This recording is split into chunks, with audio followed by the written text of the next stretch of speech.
Olá pessoal, sejam bem-vindos à nossa aula de Informática na Educação número 1 e hoje o tema é redes sociais e educação. Já que a gente está falando sobre informática na educação, nada melhor do que falar também sobre as redes sociais. Será que elas devem ser usadas na educação? Será que elas podem ser usadas? Será que elas contribuem de alguma forma? Ou elas são um empecilho, uma perda de tempo e o aluno usando rede social, ele está gastando o tempo precioso de estudar? Qual é a sua opinião? O que você pensa sobre isso? Vamos conversar um pouquinho sobre isso então? Vamos lá. Então o tema, redes sociais e educação. Bom, eu já tenho a minha opinião. A minha opinião é de que as redes sociais podem muito bem ser utilizadas, sem nenhum problema. Primeiro porque as redes sociais nos trazem um conceito muito interessante, que é o conceito de mobilidade. O que é esse conceito de mobilidade? A evolução dos computadores, dos dispositivos, das conexões móveis, isso numa perspectiva de rede, traz para a gente a chamada convergência das mídias. O que é isso, convergência das mídias? Significa que as mídias, elas se complementam, uma ajuda a outra, e elas montam novas mídias a partir das mídias anteriores. Veja comigo essa história. O que a gente tinha antigamente? A gente tinha, se quisesse assistir um filme, pegava um VHS. O VHS está lá atrás, né? Pegava um DVD. Se a gente quisesse ouvir uma música, pegava um CD. Se a gente quisesse ler alguma coisa, pegava um livro. Não era assim a nossa vida? Mesmo se quisesse usar o computador no começo da década de 90, até no começo aí dos anos 2000, a gente usava um aplicativo específico para cada coisa. Hoje nós temos um chamado sistema de convergência. As mídias todas, elas foram se unindo, se integrando. Hoje você tem o vídeo com o áudio dentro do texto, dentro do hiperlink, dentro do celular, dentro de um outro sistema, uma rede social, e tudo isso envolvido, vinculado e integrado. Hoje você pega o seu iPhone, o seu Samsung, ou qualquer outra marca, com Bluetooth, você chega no carro, o carro já reconhece o seu celular, quando toca a ligação, você já fala pelo sistema de telefonia do carro. Você ouve a pessoa e fala pelo microfone. Isso se chama convergência. É você utilizar os recursos de uma mídia pré-existente com recursos integrados de outras mídias e gerando com isso novos recursos. Então essa ideia de convergência de mídias, ela trabalha com a mesma ideia do cérebro. O cérebro, quando ele faz milhões de conexões e de sinapses, ele está se movimentando juntamente com a atividade corporal e criando novos movimentos e novas conexões. Quem diz isso aí é o Santaella, ou Santaeja, esse escritor. O que isso significa? Que a mobilidade nos traz a possibilidade de termos os portadores de mídia, que são os dispositivos, desde um iPod até um laptop, ou até um sistema de smartphone. Tudo isso integra grandes mídias que estão disponíveis na nuvem, estão disponíveis na internet. Então nós temos, pelo menos, segundo Lemos, que é outro autor, pelo menos 3 tipos de mobilidade. Quais são essas mobilidades? Primeira mobilidade, a mobilidade física ou espacial, que tem a ver com locomoção, tem a ver com transporte, podemos dizer também que tem a ver com logística. Nós temos a mobilidade cognitiva e imaginária, que é aquela relacionada aos pensamentos, aos sonhos, à religião. Temos ainda a mobilidade virtual ou informacional. Porque quando você está lá pensando, sonhando na religião, você está também integrando várias coisas diferentes. Quando você sonha, você recria ambientes, você recria som, recria áudio, recria vídeo. Você vê verdadeiros filminhos nos seus sonhos. Na religião, você entra em contato com outras dimensões e tal, dependendo da perspectiva que você acredita. A mobilidade virtual e informacional, ela trouxe para a gente os chamados dispositivos móveis e as mídias locativas. O que são dispositivos móveis e mídias locativas? São esses dispositivos que nós temos à disposição, que são celulares, computadores, e todos os tipos de microcomputadores que estão embutidos em equipamentos que nós utilizamos. Hoje até a geladeira, pessoas que compram geladeiras mais caras, mais avançadas, tem geladeiras que já trazem um painel, como se fosse um iPad, e essa geladeira já classifica os alimentos que você colocou dentro dela, e quando você retira, tem sensores que já vão computando o que está faltando. Automaticamente isso vai para um programa de computador que está instalado num outro iPad ou no seu computador, ou está na nuvem, na internet, num site, e vai dizendo e formando a sua lista de compras para o final da semana, da quinzena ou do mês. Isso é mobilidade e é utilizada a convergência para a realização de tudo isso. Então nós temos, olha, algumas fotos exemplo aqui.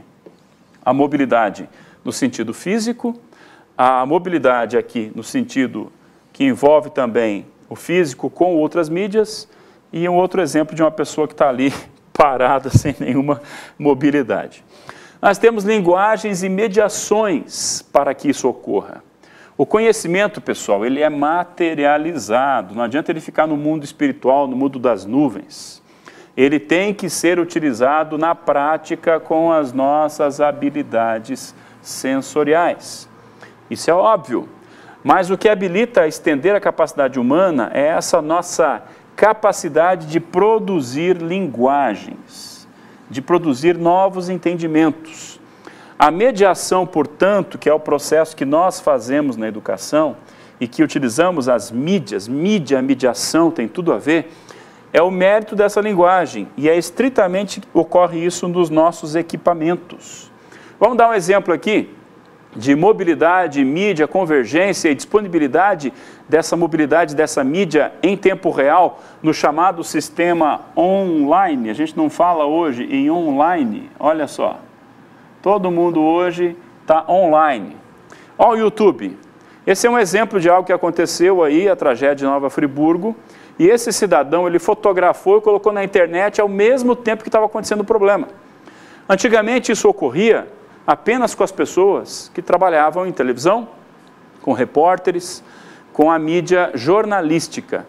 Hoje nós temos essa possibilidade de fazermos isso sempre que quisermos com o nosso celular. Quantas vezes você já viu no Jornal Nacional, no Jornal da Globo, no Jornal Hoje ou em outros canais, vídeos amadores filmados com o celular por pessoas que estavam presentes na hora que o fato aconteceu? Eu tive a oportunidade de ser repórter de televisão nos idos de 98, 99, 2000, 2000 e pouco, e naquela época não existia essa história de celular e nem de internet disponível facilmente, e o Wi-Fi ainda não existia.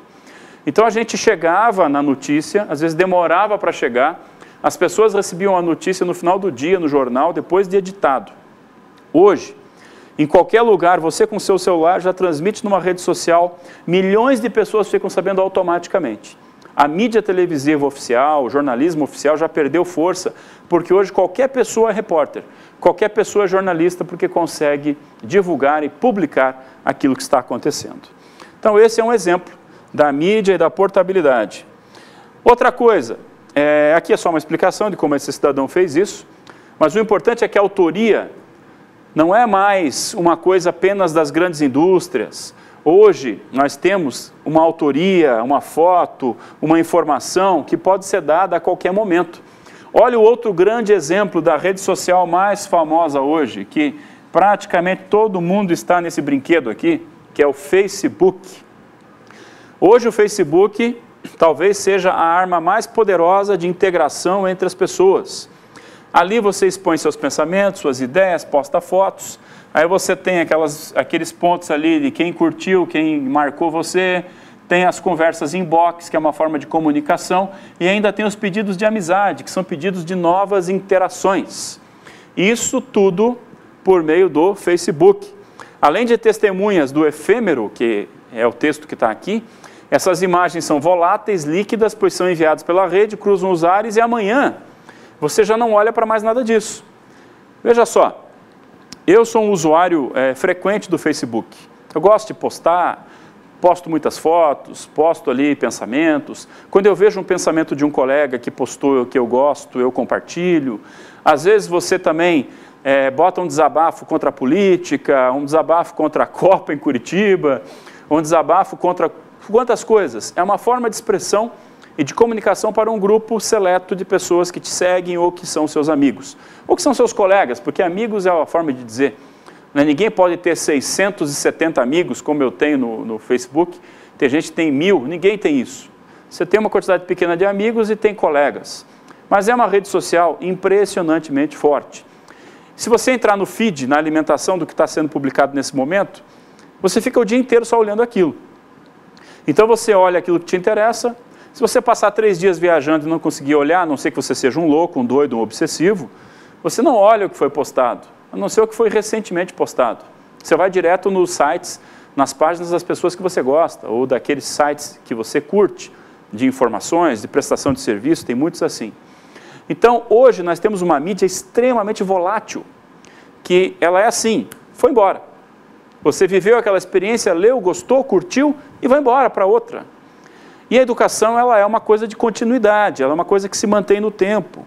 Então você tem que trabalhar com essas armas também para que a educação possa ter esses ingredientes voláteis e você possa perpetuar alguma coisa nesses ambientes. Como eu disse em outra aula aqui, você pode trabalhar com as ideias de criar discussões no Facebook ou outros sistemas de comunicação de redes sociais. Até vai aqui, se você quiser me achar no Facebook e me acrescentar, eu acrescento sem nenhum problema novos amigos. Digita lá Célio Tibes, tem 2. Tem um que é corredor de Fórmula Truck e tem eu. Você já vai ver minha foto lá, identifica e a gente pode ser colega aí também.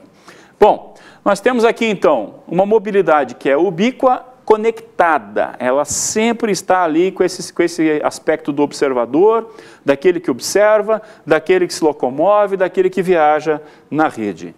A internet, ela também está pingando em coisas como 2G, 3G, e agora nós temos em Curitiba, em algumas grandes cidades, o tal do 4G, que é uma velocidade bem maior.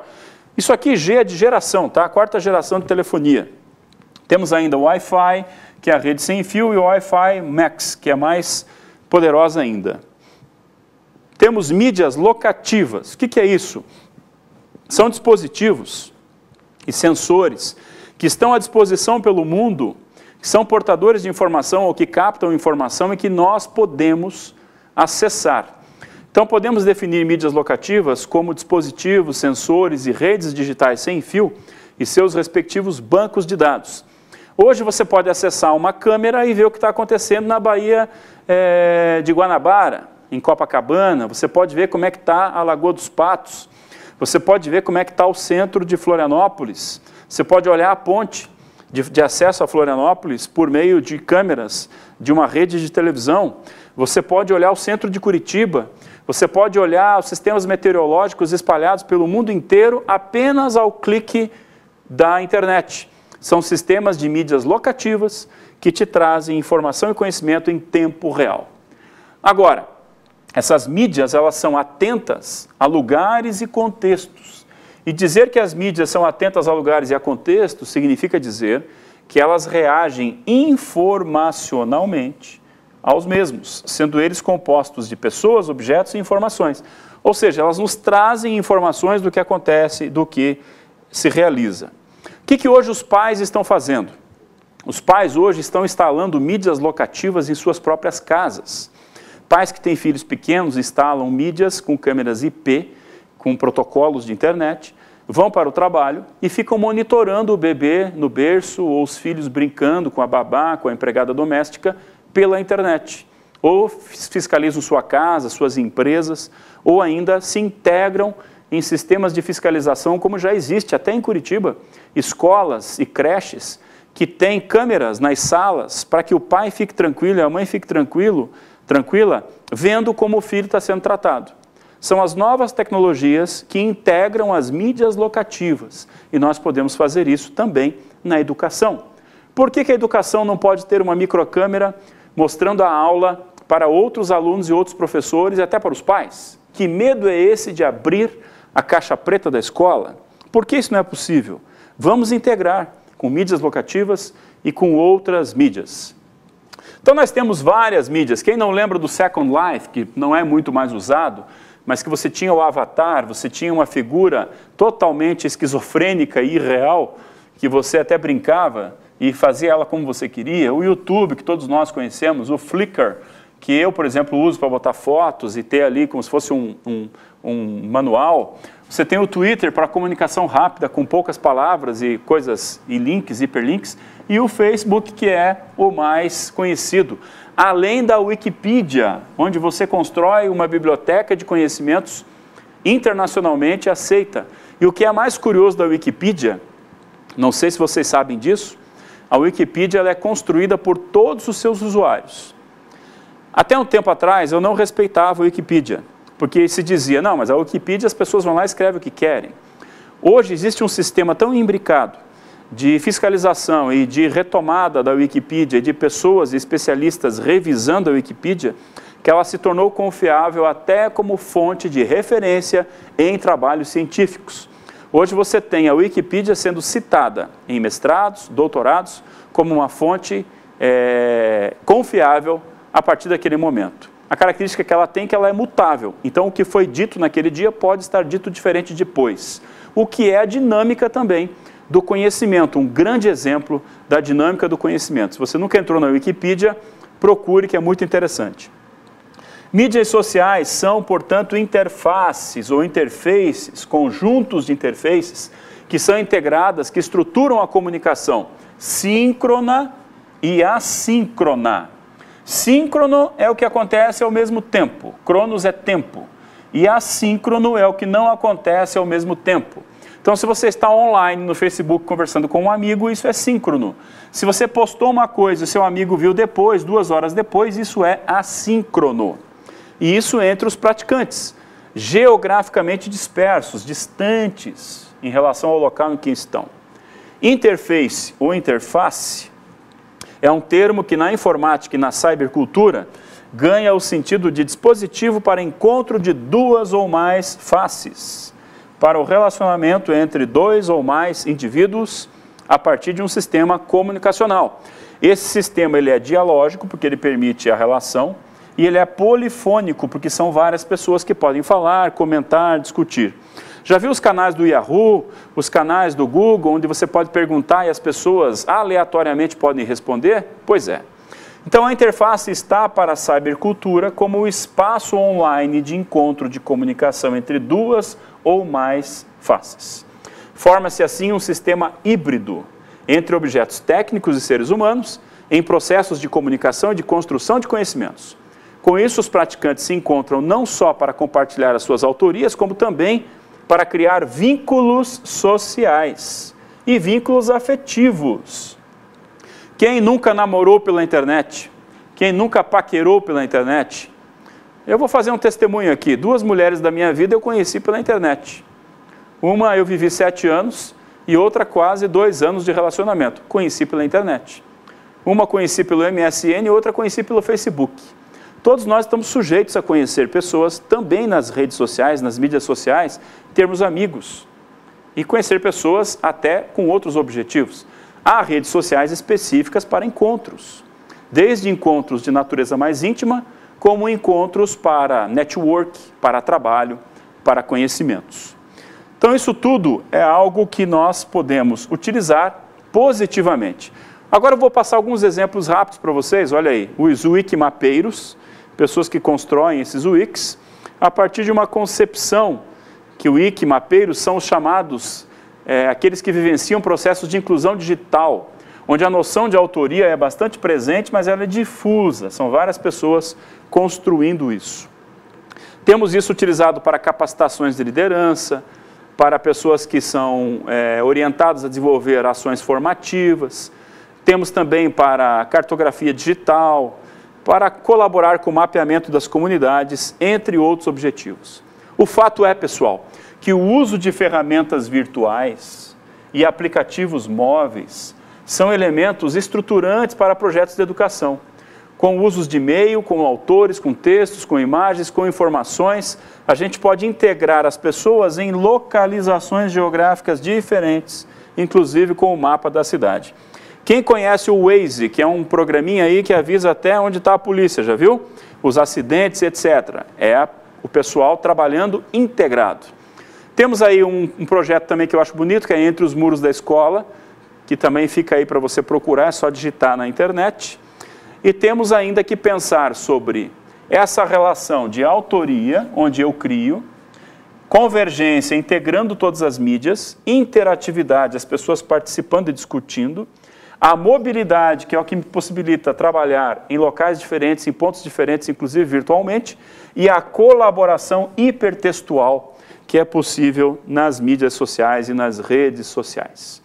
Também gostaria que você procurasse no YouTube Cybercultura e também interação virtual, mobilidade. Você vai encontrar muitos e interessantes vídeos que mostram essa realidade toda de integração e multimídia. Por exemplo, nós temos o Google Maps e outras coisas relacionadas à cybercultura. E para terminar essa aula, eu trouxe também uma tirinha que é bem curiosa, que é uma relação aí entre o fundador do Facebook, o Zuckerberg, o fundador da Apple e também da Microsoft. A briga tecnológica. Temos de ser como a Apple e fazer os nossos telefones e tablets Android como os iPhones e iPads, né? Começa aqui. Aí temos de ser mais como o Facebook. Nosso botão +1 será tão popular quanto o curtir deles. Aí vem o Zuckerberg dizendo, temos que ser como o Google e entrar no negócio das buscas. Aí vem o outro dizendo, temos que ser como a Apple e vender músicas e aplicativos e fazer o nosso Kindle como o iPad da Amazon. Temos que ser como o Facebook e criar conexões sociais, com sorte o ping vai pegar. E temos de copiar a nuvem da música da Amazon também. Aí vem o cara do Twitter e diz, temos que ser como o Google e vender publicidade entre os tweets. E aí vem o Bill Gates, isso é tão adorável, todos acabaram sendo exatamente como a Microsoft. É uma piadinha que rola na internet, de que se pode integrar as mídias nessa grande complexidade, que é a complexidade que a gente vive em relação às redes sociais. E está sempre em mutação, está sempre em grande alteração. Bom, pessoal, eu queria falar nessa nossa aula sobre as redes sociais, porque elas também podem ser um grande instrumento de desenvolvimento da interação e da discussão mediada por mídia e por multimídia na sala de aula. Que você possa também se despertar para o uso não só do entretenimento, mas para o uso também para a produção de conhecimento em sala de aula. É isso que tínhamos para hoje, um grande abraço, felicidades, até a próxima.